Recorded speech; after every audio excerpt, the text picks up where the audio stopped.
Paul memasukkan tangannya ke dalam air limbah kimia. Lalu dia berteriak. Chris buru-buru menarik temannya ke atas. Ingin bertanya, dia mengambil dahan dan tersenyum.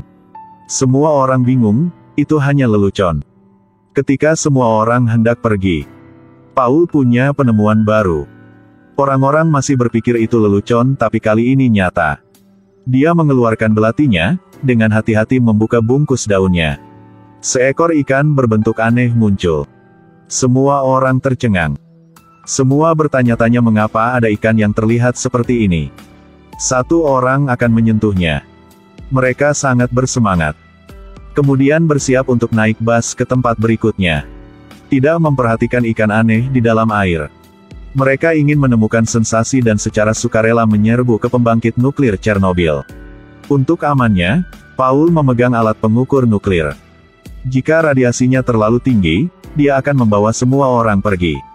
Meskipun statistiknya normal, orang tidak tahu bahwa bahaya sedang mendekat. Ketika mereka sampai di pintu depan gedung, mereka melihat seekor anjing mati. Ini tidak membuat mereka takut. Paul menendang pintu. Mereka melangkahi anjing yang mati dan memasuki gedung. Berjalan di sepanjang tangga observasi. Paul di samping melihat tumpukan arang panas di salah satu sudut. Tapi dia tidak memberitahu semua orang, hanya menendangnya ke samping. Lalu beritahu semua orang untuk pergi. Harus kembali ke mobil sebelum hari gelap. Pada saat itu, Paul mendengar suara itu lagi, berkata tetap di sini. Mereka berdua dengan penasaran pergi untuk memeriksa. Paulus menyuruh mereka diam. Ada suara keras di depan. Semua orang dengan hati-hati mengikuti di belakang. Ketika Paul masuk ke sebuah ruangan, seekor beruang mutan meledak. Tapi itu tidak menyerang orang, itu seperti bersembunyi dari sesuatu. Orang-orang takut meninggalkan gedung. Sangat menyenangkan untuk pergi keluar dan bahkan pergi ke Chernobyl untuk menjelajah. Paul menjelaskan bahwa dia telah menjadi pemandu selama 5 tahun. Ini pertama kalinya melihat beruang mutan. Kemudian tertawa dan suruh semua orang masuk ke mobil. Ketika coba menyalakan mobil, menemukan bahwa mobil tidak mau bergerak. Mungkin habis bensin, tapi sesampainya di sini sudah penuh. Tidak ada masalah dengan pemancarnya juga. Paul hanya perlu membuka tutupnya untuk melihat bahwa kawatnya tergigit. Chris bertanya, hewan apa yang bisa menggigit kawat? Apakah Anda yakin hanya kita di tempat ini? Paul menunjukkan ekspresi khawatir dan coba meminta bantuan. Tapi tidak ada seorang pun menjawab. Sangat cepat, malam tiba. Semua orang menjadi gelisah, mulai saling menyalahkan. Pada saat ini, ada suara di luar. Membuat semua orang mulai khawatir. Semua orang melihat keluar jendela untuk melihat di mana suara itu. Seperti tangisan bayi. Paul keluar dari mobil dengan pistol untuk menyelidiki. Michael tidak diyakinkan, memutuskan untuk mengikuti. Saat itu, di kejauhan, suara tembakan terdengar. Chris dengan cemas pergi mencari Michael. Ketika dia kembali, Michael terluka parah dan Paul hilang. Michael juga mengatakan, mereka menangkapnya, mereka menangkapnya. Belum selesai, tiba-tiba.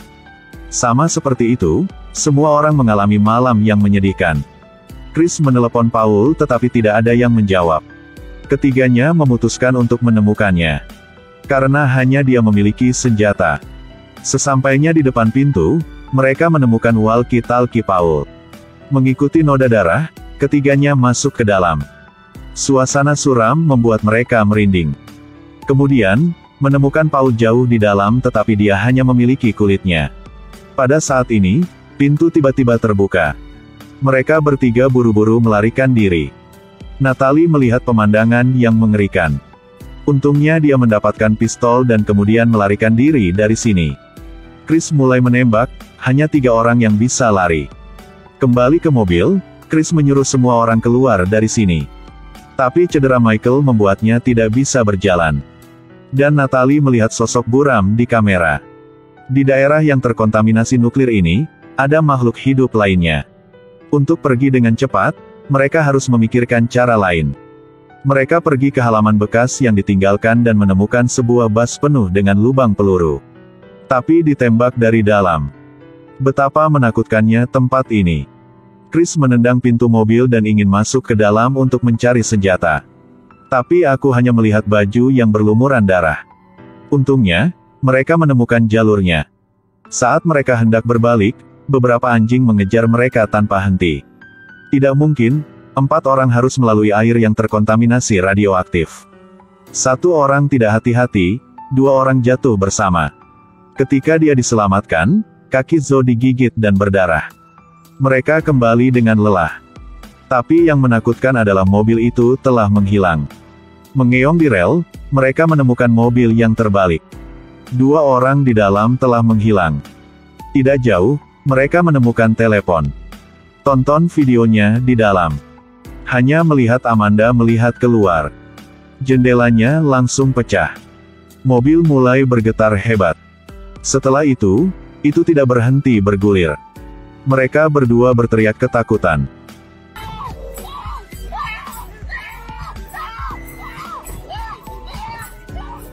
Makhluk misterius muncul untuk menyeret kedua orang itu pergi. Untuk menyelamatkan Michael dan Amanda, mereka memasuki gedung. Pada saat mereka dengan berani pergi mencari, sosok mengerikan muncul. Mereka ketakutan dan lari. Tepat pada waktunya bertemu Amanda di sudut. Mengabaikan Michael, mereka lari keluar dulu. Saat mendiskusikan rencananya, sosok kurus muncul di belakang. Chris perlahan berjalan. Hai. Semua orang melihat ke arah itu. Tidak memperhatikan bayangan di belakang Amanda. Jeritan terdengar, dia diseret lagi. Semua orang mengejar ke tempat terbuka dan melihat monster yang tak terhitung jumlahnya. Mereka ketakutan dan lari. Chris mencoba mendobrak pintu. Zoe bertanggung jawab atas sampul. Di saat kritis, Natalie memecahkan kunci. Mereka baru berhasil bersembunyi di dalam. Ikuti tangga ke bawah. Monster itu mengejar tepat setelah. Chris menutup pintu tetapi pintu besi tidak bergerak. Zoe harus mendorong dari luar, sayangnya ditangkap oleh monster itu. Tanpa waktu untuk berduka, ketiga orang yang selamat melanjutkan. Tapi mereka tidak menyangka tempat ini adalah sarang monster. Tiba-tiba, Chris menemukan cincin Michael.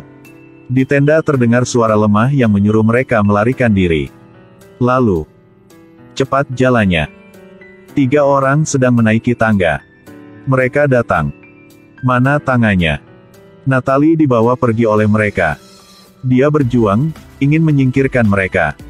Masih terseret pada akhirnya. 2 lainnya naik ke atas. Radiometer memperingatkan bahwa indeks radiasi telah melampaui ambang batas yang diizinkan. Kulit mereka terbakar, mata mereka tidak bisa melihat dengan baik. Mereka harus menutup mata dan keluar dari sini. Keduanya mengeong menuruni tangga. Melihat Amanda berbaring di sudut. Dia sekarang tak bernyawa. Mereka berdua berjalan keluar. Monster muncul lagi. Tiba-tiba, 2 orang berjuang. Dengan bantuan Yuri, Chris dapat melarikan diri. Mereka bersandar satu sama lain untuk keluar. Akhirnya melihat cahaya tim penyelamat. Chris mengangkat tangannya untuk meminta bantuan. Tolong bantu kami. Dia masih tidak punya waktu untuk naik, sisi lain melepaskan tembakan.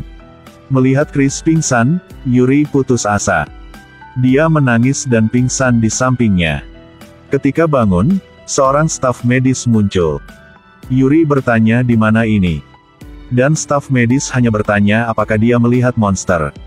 Mereka membunuh temanku. Mendengar ini, mereka saling memandang. Kemudian menghibur Yuri, mereka akan menyelamatkannya. Kemudian bantu dia duduk. Satu membuka pintu baja dan yang lain mendorongnya ke dalam. Segera tutup pintunya. Yuri perlahan memutar kepalanya. Apakah ada orang di sana?